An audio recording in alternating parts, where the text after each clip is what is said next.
Hello everyone, welcome to our YouTube channel. फटाफट से जुड़ जाए। शुरू करते हैं। आज हम लोग NTA national testing agency UGC net GRF की जो परीक्षा होती है उसके 2025 दिसंबर में जो पेपर हुआ था भाई, उसके इतिहास हिस्ट्री के क्वेश्चंस। और ये जो एग्ज़ाम हुआ था ये लगभग हमें यानी जो दिसंबर की शिफ्ट का था 5 तारीख यानी 5 जनवरी 2026 को एग्ज़ाम हुआ था भाई।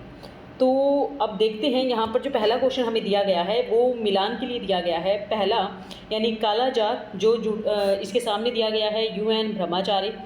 कोलेरा जो रॉबर्ट कोच से संबंधित है। मलेरिया रोनाल्ड रोज से। एंड प्लेग इज हैफकिन से। तो हम लोग यहाँ पर कहेंगे कि मैम यहाँ पर जो काला जार दिया गया है वो सेम मैच हमें देखने को मिल रहा है। किससे? यूएन ब्रह्मचारी से। Cholera Robert Koch and malaria Robert Ross and plague is a Haffkine. तो इस आधार पर हम लोग कहेंगे कि यहाँ पर हमारा जो आंसर बन जाता है वो बन जाता है ए।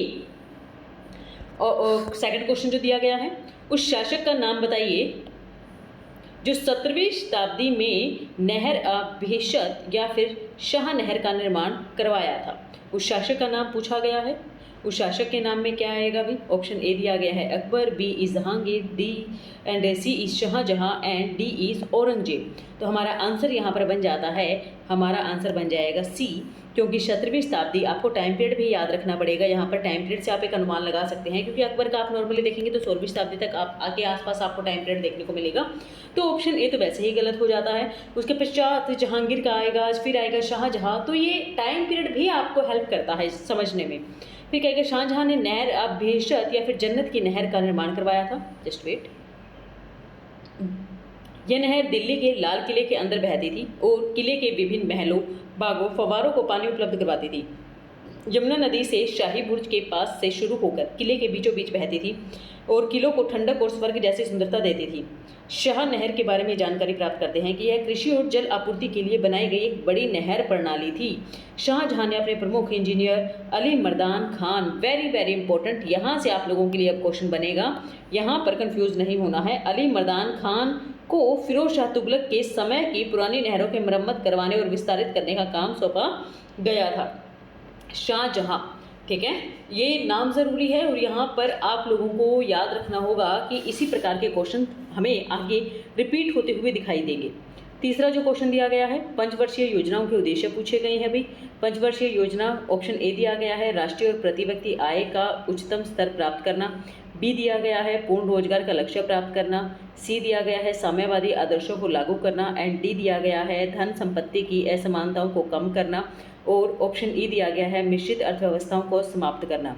तो यहाँ पर हमारा जो आंसर बन जाता है वो बनता है भी ए बी डी ओनली, ठीक है, ए बी डी ओनली। तो हमारा सी गलत हो जाएगा और ई गलत हो जाएगा। तो यानी जो हमारी पंचवर्षीय योजनाएं थी, पंचवर्षीय योजनाएं कब से कब स्टार्ट होती है अभी मैम? हमें पंचवर्षीय योजनाएं देखने को मिल जाती है 1952 से लेकर 2017 तक लास्ट हमें पंचवर्षीय योजना देखने को मिली थी। 12 पंचवर्षीय योजनाएं हमें टोटल देखने को मिली हैं, जिनका मुख्य उद्देश्य था राष्ट्र की और प्रति व्यक्ति आय के स्तर को बढ़ाना, पूर्ण रोजगार के लक्ष्य को प्राप्त करना, धन संपत्ति की असमानताओं को कम करना, ठीक है। तो यहाँ पर भारत की पंचवर्षीय योजनाओं के मुख्य उद्देश्यों को आर्थिक विकास और सामाजिक न्याय के संतुलन के रूप में देखा जा सकता है। राष्ट्रीय और प्रति व्यक्ति आय का उच्च स्तर प्राप्त करना यह हर योजना का प्राथमिक लक्ष्य था, ताकि देश की अर्थव्यवस्था को गति दी जा सके और लोगों के जीवन स्तर को सुधारा जा सके। पूर्ण रोजगार का लक्ष्य प्राप्त करना, बेरोजगारी को कम करना और कार्यबल को उत्पादक कार्यों में लगाना योजनाओं का एक प्रमुख सामाजिक आर्थिक उद्देश्य था। भारत ने समानता के साथ विकास का लक्ष्य रखा था, ताकि आर्थिक विकास का लाभ प्राप्त केवल कुछ लोगों तक सीमित न रहकर समाज के सभी वर्गों तक पहुँचे। हमारा जो अगला क्वेश्चन है, 18वीं और 19वीं शताब्दी में यूरोपीय विद्वानों के बारे में बताया गया है। यानी 18वीं और 19वीं शताब्दियों में यूरोपीय विद्वानों के लेखन का वर्चस्व था। उन्हें सामान्यतः क्या कहा जाता था? इसका आंसर आएगा सी, यानी प्राच्यवादी। 18वीं और 19वीं शताब्दी में यूरोपीय विद्वानों के लेखन और दृष्टिकोण के वर्चस्व को सामान्य प्राच्यवाद और यूरोप केंद्रितवाद कहा जाता था। ये विद्वान मानते थे कि एशिया की सभ्यताएं प्राचीन काल में महान थी, परंतु वर्तमान में उतनी ज़्यादा अच्छी नहीं हैं। वर्तमान में वे पिछड़ गई हैं। उन्हें सभ्य बनाने के लिए यूरोपीय मार्गदर्शन की आवश्यकता है।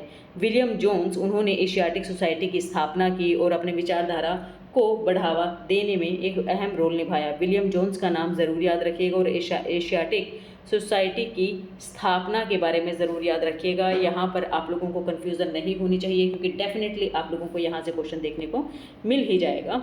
मैं इसको थोड़ा सा इम्पोर्टेंट यहाँ पर मार्क कर देती हूँ, ठीक है। चलो नेक्स्ट जो क्वेश्चन दिया गया है ये है, इकबाल नामा ए जहांगीरी के लेखक का नाम बताइए। इकबाल नामा ए जहांगीरी, ये आ जाएगा मोतमिद खान। नाम क्या आएगा भी इनका मैम? हमें यहाँ जो नाम देखने को मिला है उसका नाम आएगा मोतमिद खान। आंसर याद रखिएगा, इकबाल नामा ए जहांगीरी के लेखक मोतमिद खान। यह पुस्तक जहांगीर के शासनकाल के अंतिम वर्षों में लिखी गई थी। तुजु का जहांगीरी, जिसे जहांगीर ने स्वयं लिखा था, के बाद इतिहास में यह वर्णित एकमात्र हमें क्या आएगा भी जहांगीर के समय की पुख्ता बुक देखने को मिल जाती है। मुगल इतिहास का एक महत्वपूर्ण यह स्रोत मानी गई है। इसमें 3 भाग हमें देखने को मिल जाते हैं, और ये 3 भाग कौन कौन से हैं भाई? जिसमें पहले भाग में तैमूर के वंश से लेकर हुमायूं तक का इतिहास बताया गया है। दूसरे भाग में अकबर के शासनकाल का वर्णन किया गया है। एंड तीसरे भाग जो कि सबसे इम्पोर्टेंट माना गया है, जहांगीर के शासनकाल का विस्तृत वर्णन किया गया है। जहांगीर के समय में लिखी गई, तो ऑफकोर्स जहांगीर के शासनकाल के बारे में ही इसमें मेजरली चर्चाएं की गई हैं। चलो सही, यानी आप एक ऐसे भी याद रख सकते हो, इसमें इकबाल नामा के अंदर आ जाएगा। पहले में इसके दादाजी के बारे में चर्चा की गई, सेकंड में अपने पिताश्री के बारे में इन्होंने चर्चा की, एंड थर्ड के अंदर इसमें क्या आएगा, जहांगीर ने स्वयं के बारे में चर्चाएं इसमें देखने को मिली हैं। 6th क्वेश्चन आ जाएगा, जिसमें सही युगम चुनने के बारे में बात कही गई है। सही युगम के आधार पर हम लोग कहेंगे कि क्या है भाई यहाँ पर, जस्ट वेट, सही, मैं थोड़ा लाइट कलर ले लेती हूँ ताकि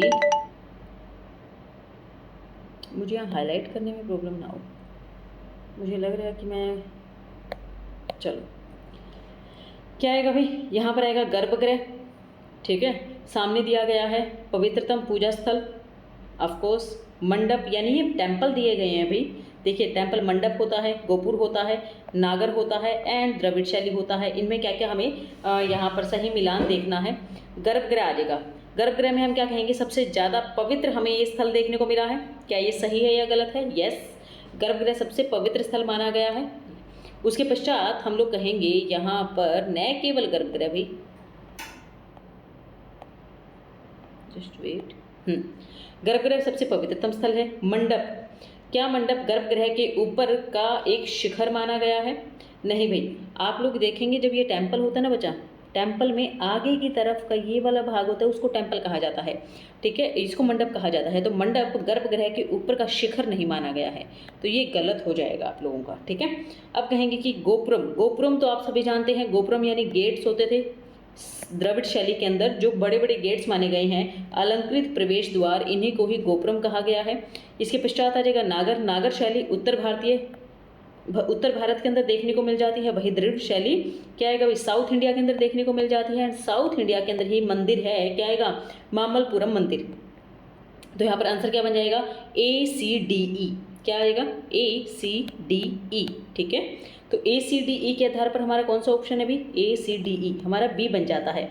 गर्भगृह एक पवित्र पूजा स्थल होता है, एंड गर्भगृह मंदिर का प्रमुख कक्ष माना गया है। देवताओं की मूर्ति स्थापित की जाती है। अब इसके जो करैक्टर्स यहाँ पर दिए गए हैं उनके बारे में चर्चा करते हैं भाई। मंडप, गोपुर, नागर, और इसके अलावा यहाँ पर क्या आएगा, द्रविड़ शैली के बारे में, जिसमें ये महाबलीपुरम मंदिर, जिसे मामल्लपुरम मंदिर भी कहा जाता है, रथ मंदिर भी कहा जाता है, तटीय मंदिर भी कहा जाता है, बना हुआ है, ठीक है। मंडप यह मंदिर का प्रवेश कक्ष या फिर हॉल होता है। जैसे मैंने आप लोगों को बताया, यहाँ पर जैसे ही कोई भी प्रवेश करेगा, ठीक है, यहाँ पर आप लोग ये अगर कोई प्रवेश करेगा तो एंट्री के स्थान पर जो ये स्टार्टिंग का जो आपको गैलरी टाइप देखने को मिल जाता है, इसे ही मंडप कहा जाता है। भक्त एकत्रित होते हैं। गर्भगृह के ऊपर जो हिस्सा होता है उसे शिखर कहा जाता है, विमान कहा जाता है, ठीक है। यह अब आएगा गोपुरम। साउथ इंडिया के अंदर देखेंगे तो गोपुरम यानी जो गेट होते हैं बहुत ज़्यादा अलंकृत होते हैं। आप लोग जब साउथ इंडिया में देखेंगे तो इस प्रकार के स्ट्रक्चर में भाई बहुत ज़्यादा, आप मीनाक्षी मंदिर को थोड़ा सा रिकॉल कर लीजिएगा, ये हमें यहाँ पर थोड़ी आर्ट देखने को मिल जाती है। यही है अलंकृत, हमें यहाँ पर प्रवेश द्वार देखने को मिल जाता है। दक्षिण भारतीय मंदिरों में भव्य और विशाल प्रवेश द्वारों को गोपुरम कहा जाता है। नागर हिमालय से लेकर विंध्य पर्वत तक विकसित हुई मंदिर निर्माण शैली को नागर शैली कहा गया है। मामल्लपुरम के रथ मंदिर और तटीय मंदिर द्रविड़ शैली के प्रारंभिक और बेहतरीन उदाहरण यहाँ पर माने गए हैं, ठीक है। सेवंथ जो क्वेश्चन दिया गया है अभी, सेवंथ क्वेश्चन में हमें बताया गया है ऋग्वेद के किस मंडल में 10 राजाओं के युद्ध का वर्णन किया गया है। वेरी वेरी इंपॉर्टेंट, हमें 7वें मंडल में देखने को मिल जाता है। ठीक है, तो ऋग्वेद के 7वें मंडल में दशराज्य युद्ध यानी 10 राजाओं के युद्ध के विस्तृत वर्णन किया गया है। युद्ध परुष्णी नदी, परुष्णी यानी रावी नदी, ठीक है, इसको याद रखिएगा। कहाँ पर आएगा? रावी नदी के तट पर लड़ा गया था, जिसे वर्तमान में रावी तट के नाम से जाना जाता है। युद्ध भरत जन और राजा सुदास और 10 अन्य राजाओं के एक संघ के साथ हुआ था, जिसमें 5 आर्य थे, 5 अनार्य कबीले शामिल थे, के बीच लड़ा गया। इस युद्ध में राजा सुदास की विजय हुई। इस संघर्ष का मुख्य कारण पुरोहितों का विवाद था। राजा सुदास ने अपने मुख्य पुरोहित विश्वामित्र को हटाकर विशिष्ट को नियुक्त कर दिया था, जिससे नाराज होकर विश्वामित्र ने 10 राजाओं का एक संघ तैयार कर लिया था। नेक्स्ट क्वेश्चन जो हमें दिया गया है, नेक्स्ट क्वेश्चन में हम लोग यहाँ पर चर्चा करेंगे। नेक्स्ट क्वेश्चन है भाई, नीचे दिए गए दो कथन दिए गए हैं, जिसमें पहला एक अभिकथन ए है एंड दूसरा उसी का कारण बताया गया है। अभिकथन ए है 1861 में भारतीय परिषद अधिनियम ने कानून के प्रयोजन के लिए गवर्नर जनरल की परिषद की सदस्य संख्या में वृद्धि कर दी। इस प्रकार से इसे इंपीरियल लेजिस्लेटिव काउंसिल कहा गया था। और कारण दिया गया है इंपीरियल लेजिस्लेटिव काउंसिल एक सलाहकारी निकाय मात्र था। उपरोक्त कथनों के आलोक में नीचे दिए गए विकल्पों में से सबसे उपयुक्त उत्तर का चयन करना है। ऑप्शन ए जो हमें दिया गया है वो है ए और आर दोनों ही सही हैं, यानी जो कथन दिया गया है और जो उसका कारण दिया गया है दोनों सही हैं एंड आपस में दोनों मेल खाते हैं। बी दिया गया है कि दोनों सही है, परंतु कारण यानी जो ओ आर है वो ए का सही व्याख्या नहीं करता है, कारण इनका अलग है। और सी दिया गया है ए सही है और आर गलत है, एंड डी दिया गया है ए सही नहीं है एंड आर सही है। तो हमारा आंसर क्या बन जाता है? इसका बी बन जाता है, यानी दोनों ऑप्शन हैं तो सही, परंतु ये जो ऑप्शन दिया गया है आर, ये इसका कारण नहीं है। ठीक है, ये इसका कारण नहीं है। 1961 में भारतीय परिषद अधिनियम के माध्यम से गवर्नर जनरल की परिषद का विस्तार किया गया। कानून बनाने के उद्देश्य से इसने कम से कम 6 और अधिकतम से 12 अतिरिक्त सदस्यों को जोड़ने का प्रावधान दिया गया था। इसे विस्तारित परिषद को लोकप्रिय बनाने से इंपीरियल लेजिस्लेटिव काउंसिल कहा जाने लगा। इंपीरियल लेजिस्लेटिव काउंसिल एक सलाहकारी निकाय मात्र थी। इसके पास वास्तविक शक्ति बहुत कम थी। दोनों कथनों का सही है, परंतु आर अभिकथन ए का सही से वर्णन नहीं करता है। नेक्स्ट क्वेश्चन जो दिया गया है वो है निम्नलिखित में से कौन सा सही है? सही कथन की जांच हमें यहाँ पर करनी है। ऑप्शन ए दिया गया है ब्राह्मण ग्रंथों में बलि संबंधित कर्मकांड का वर्णन है। ऑप्शन बी दिया गया है उपनिषदों में दार्शनिक विचार सम्मिलित हैं। ऑप्शन सी दिया गया है आरण्यक वनों से संबंधित ग्रंथ है। और ऑप्शन डी दिया गया है यजुर्वेद गीतों से संबंधित है। और ऑप्शन ई दिया गया है अथर्ववेद में तंत्र मंत्र शामिल है। तो यहाँ पर एक ओवरव्यू अगर आप लोगों को पता है तो आपको यहाँ पर ये समझ आ ही जाएगा। मेन चीज़ क्या आएगा? उपनिषदों में हमें दार्शनिक विचार देखने को मिल जाते हैं। क्या ये सही है? यस, उपनिषद दार्शनिक व्याख्याएं करता है। आरण्यक वनों से संबंधित ग्रंथ है। आरण्यक में हमें क्या देखने को मिल जाता है भाई? वनों से संबंधित चर्चाएं ही देखने को मिलते हैं। यजुर्वेद क्या गीतों से संबंधित है? नहीं, ये गीतों की बजाय हम लोग कहेंगे यज्ञ से संबंधित है भाई। ठीक है, क्योंकि सामवेद जो है, यहाँ पर अगर मैं सामवेद लिख दूँ, सामवेद गीतों से संबंधित है। अथर्ववेद क्या तंत्र मंत्र से संबंधित है? हमें देखिए, और ए दिया गया है ब्राह्मण ग्रंथों में बलि संबंधित कर्मकांडों का ऑफकोर्स किया गया होगा, तो ब्राह्मण ग्रंथों में हमें कर्मकांड देखने को मिल जाता है। तो ऑप्शन हमारा बन जाता है ए, बी, सी और ई, क्योंकि डी तो ये गलत हो जाता है। तो option is C is right answer.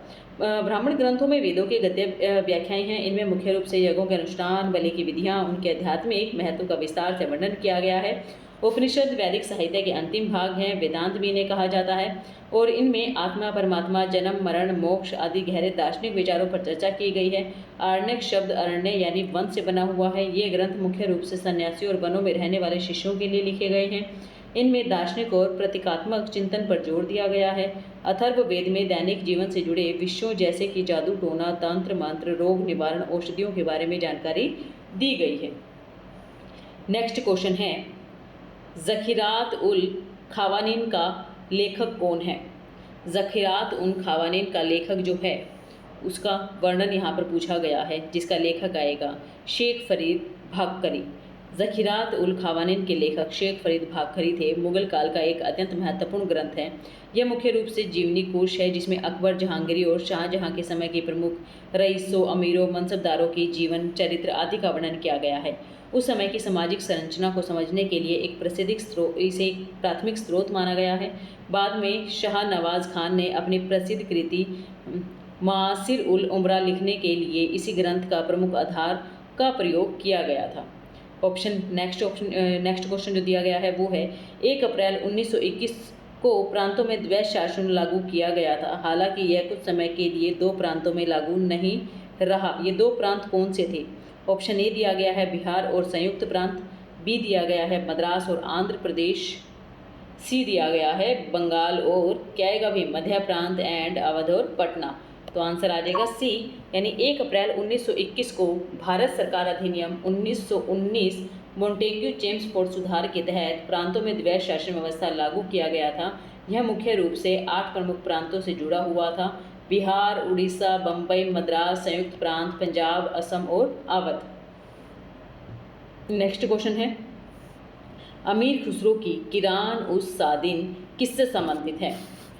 पहली चीज़ ऑप्शन ए है कैकुबाद और बुगरा खां की मुलाकात से। कैकुबाद और बुगरा खां याद रखिएगा, ये दोनों ही हमें बलबन के पुत्र देखने को मिल जाते हैं। ठीक है। दूसरा है देवल रानी और खिलजी खां की प्रेम कथा। तीसरा है मुबारक शाह खिलजी की विजय गाथाएं, गियासुद्दीन तुगलक की विजय गाथाएं। आंसर आ जाएगा कैकुबाद और बुगरा खां की मुलाकात से संबंधित हैं। 2 शुभ सितारों का मिलन इसे कहा गया है। यह ग्रंथ दिल्ली के सुल्तान कैकुबाद यानी बलबन के पौत्र और पिता बुगरा खां के शासन के बारे में बताया गया है, और जो कि 1288 में अयोध्या में हुई ऐतिहासिक मुलाकात का वर्णन करता है। पिता और पुत्र के बीच में हुई मुलाकात युद्ध की संभावनाओं को समाप्त करने और एक शांति समझौते के रूप में हुई थी, जिसे खुसरो ने बहुत ही काव्यात्मक रूप से यहाँ पर बताया है। नेक्स्ट क्वेश्चन दिया गया है, भारत के पश्चिमी तट के बंदरगाह नगरों को पहचाने। पश्चिमी तट, भारत के पश्चिमी तट पर हमें कौन कौन से यहाँ पर बंदरगाह देखने को मिल रहे हैं? पहली चीज़ आ जाएगा तंजौर, कालीकट, क्विलोन, भटकल, दहेज। तो हमें जो वेस्ट में देखने को मिले हैं वो आ जाएंगे यहाँ पर ए को छोड़कर बाकी सभी, यानी जो तंजौर आप सभी जानते हैं, ये तो वैसे भी चोल चेर पांड्या के बारे में अगर आप लोगों ने पढ़ा होगा तो तंजौर आपको यहाँ तमिलनाडु में देखने को मिल जाएगा। ठीक है, तमिलनाडु के अंदर तंजौर था। एंड कालीकट, क्विलोन, भटकल, दहेज, अगर ए आपको सही से पता है तो आपको सीधा सीधा ऑप्शन यहाँ पर जांच करने में इजी हो जाएगा। कालीकट केरल में स्थित है। ऐतिहासिक रूप से यह महत्वपूर्ण है। 1949 में वास्को डी गामा इसी बंदरगाह पर पहुंचा था।